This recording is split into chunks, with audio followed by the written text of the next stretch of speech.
Perhaps the single most common question that people ask regarding DUI defense is whether or not they should submit to the Intoxilyzer breath test at the police station.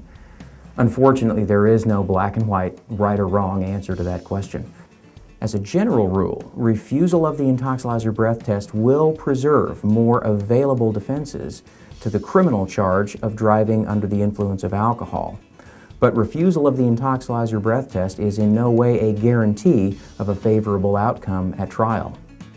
Evidence of impairment in a DUI case can come in many forms: weaving on the roadway, striking a curb or another object, slurred speech, unsteadiness, lack of balance or coordination. Even in the absence of a verified breath test, these factors alone can create a strong inference of alcohol impairment that may be very difficult to overcome at trial. Moreover, it is important to understand that refusal of the Intoxilyzer breath test will subject the driver to the risk of substantially greater administrative penalties associated with the suspension of driving privileges.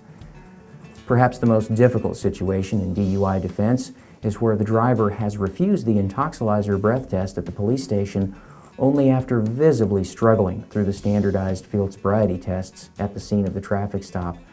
That driver now faces the risk of substantially longer administrative driver's license suspension and may very well have provided all the ancillary evidence necessary for a strong conviction in spite of their ultimate refusal of the breath test. Although it is practically impossible to advise someone whether or not they should submit to the Intoxilyzer test, a driver should carefully consider the following. If a driver is ultimately going to assume the risk of a potentially longer period of driver's license suspension for refusal of the Intoxilyzer test, that driver will be much better off to have refused all standardized field testing in the case.